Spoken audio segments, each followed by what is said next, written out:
তো বন্ধুরা, আমরা চলে এসেছি আমাদের এখানে চার্চে। এটা সগুনা চার্চ। তো 25শে ডিসেম্বরে আসতে পারিনি আয়ুষকে নিয়ে, কারণ আমি সেদিনকে একটু অসুস্থ ছিলাম, এখনও ঠান্ডা লেগেছে। তো আয়ুষকে নিয়ে এসেছি। আয়ুষ তো দৌড়ে চলে গেছে। ও ভীষণ রিকোয়েস্ট করেছিল আমাকে যে মম নিয়ে চলো নিয়ে চলো, কিন্তু আমি আসতে পারিনি এই ঠান্ডার মধ্যে। আমার একটু ঠান্ডা লেগে গেছিলো বলে। তো তারপরে দেখো চার্চটাকে কত সুন্দরভাবে সাজিয়েছে, কিন্তু দুঃখের বিষয়ে আমরা ভেতরে ভগবানের দর্শন পাইনি, কেন ভেতরে দরজা বন্ধ ছিল। ওটা সকালবেলায় খোলে, আর একদিনই খোলে, সেটা 25 ডিসেম্বর দিন। তো আমি ছোটোবেলার থেকে, মানে জন্মের পরে যবের থেকে জ্ঞান হয়েছে তবে থেকে, মানে অনেক ছোটোবেলাতেও মা বাবা নিয়ে আসতো। তো এখানে আসতাম ছোটোবেলায়। আর তখন তো কিছুই বুঝতাম না, জানতাম যে আমাদের যেমন অনুষ্ঠান হয় এটাই ভাবতাম। আর মেলা, চারিদিকে মেলা, আনন্দ, উৎসব, মানে উৎসব মানেই যে আনন্দ সেটাই বুঝেছি ছোটোর থেকে, মানে কোনোদিনও বুঝিনি। আর একটা কথা তোমাদেরকে বলি, আমি কোনোদিনও কোনো মুসলিম উৎসবে জীবনেও যাইনি। তবে আমি রেসপেক্ট করি, খুব দূর থেকে রেসপেক্ট করি, কোনোদিনও সেই ধর্ম নিয়ে কথাও বলি না। আর আমাদের এখানে এটা যে খ্রিস্টান ধর্মের উৎসব, সেটা ছোটোবেলায় জানতাম, কিন্তু ভাবতাম এটা আমাদের মতনই, সেরম ভাবতাম। কেন, এত সুন্দর একটা আনন্দ ফেস্টিভ্যাল, 25 ডিসেম্বর, কেক খাবো, সান্তা, সব কিছু এগুলো মিলিয়ে ছিল। তো আমার ছেলেও এগুলো নিয়ে খুব মানে হ্যাপি। আর ও দৌড়ে এসছে, মানে ও মানে এসে খুবই হ্যাপি যে আমরা 27 তারিখে গেছিলাম, গিয়ে এত সুন্দর একটা পরিবেশে গেছে। আর এখানে সবথেকে বড় কথা, জানি না, এখানে আমাদের এখানে সব রকম অনুষ্ঠান পালিত হয়। আমরা ভারতবাসী, সবাইকে নিয়ে আমরা থাকি।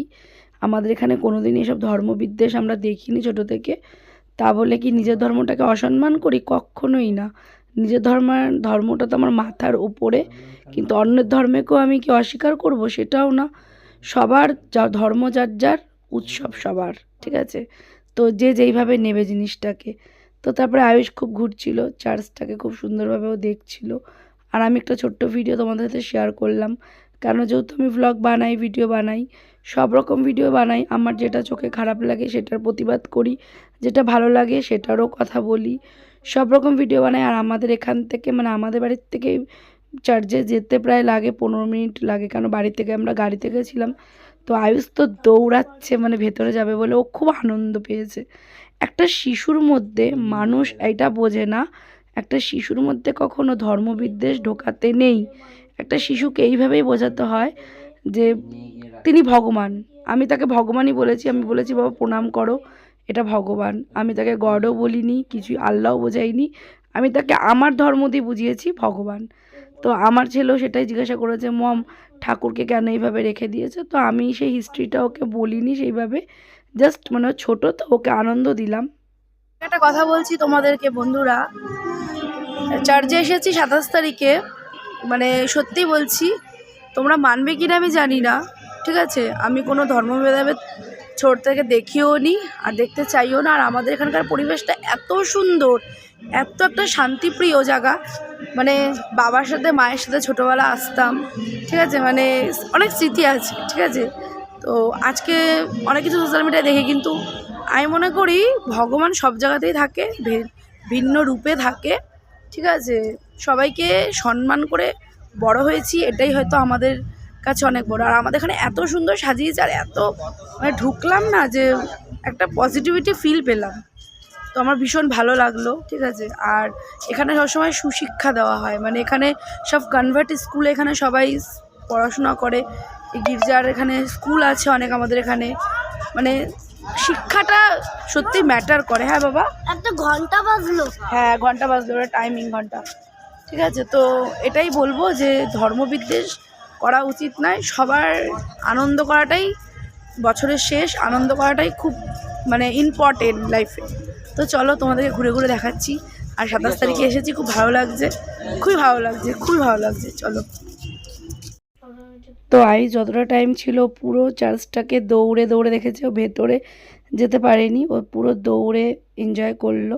আর এটাই বলবো যে সত্যি আনন্দের থেকে আর ভালোবাসার থেকে বড় কিছু হতে পারে না জীবনে, কারণ মানুষ বেঁচে থাকেই সবাইকে নিয়ে ভালো রাখার জন্যই। তো ও তো মানে লাফিয়ে যাচ্ছে, ও মানে কি করবে দিশা পাচ্ছে না, কোন রাস্তায় যাবে। আমি তখন বললাম বাবা চল বাইরে একটু মেলা, মানে এখানে প্রচুর বড় মেলা বসে।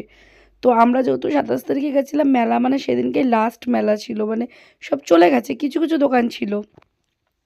তো আয়ুষকে তারপর সেই মেলায় নিয়ে গেলাম, মেলা একদম পাশেই যে গেট থেকে বেরিয়ে গেলাম, বেরিয়ে আমরা সেই মেলার ওখানে গেছি। আর এটা বাইরের দিকে বেরোনোর গেট, তো ওইদিকে বাইরে থেকে বেরিয়ে যেতাম।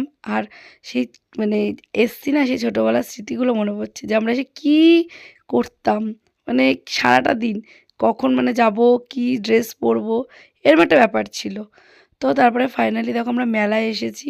এখানে অনেক বড় মেলা হতো, অনেক বড় বড় দোকান বসতো, কিন্তু এখন সেই মেলা যেহেতু অনেক ছোট হয়ে গেছে, আর আমরা যেহেতু শেষের দিন এসেছি, আর আয়ুষের খেলনার দিকে চোখ চলে গেছে। এখন ওই লাইটিং কিনবে, ওই লাইটিং নিয়ে ওর বাবাকে নিয়ে চলে গেছে, মানে যে যার ধান্দায়। আমার ছেলের ধান্দায় একদম চলে গেছে। এখন কিনবে, ওই কিনে ছাতার মাথা ওই কিনবে, কিনে না দিলেও তো হবে না। তো তারপরে দেখো এখানে জিলাপির দোকানটাই বেশি ছিল, বাদাম জিলাপির দোকান ছিল, ঘুগনির দোকান ছিল, কানের খুব সুন্দর সুন্দর কানের ছিল, তো গার্ডার, মানে খুব আরও অনেক মেলা ছিল, উঠে গেছে। তো আমি এখান থেকে একটু কিনে নিয়েছি, একটা গার্ডার আর একটা ক্লিপ কিনেছি। আর আমার এটা ছিল আগে সবার আগে বায়না, মায়ের সাথে আগে এসেই বলতাম আগে মেহেন্দি পরবো তারপর অন্য কিছু করব। যাক, এই জিনিসটা দেখে ভালো লাগছে। এখন আর পরবো না, এটা দেখলাম, খুব ছোটোবেলার স্মৃতি এটা আমার। তো ভিডিওটা ভালো লাগলে সবাই একটা লাইক করো, কমেন্ট করো, আর সবাই ভালো থেকো। চলো টাটা।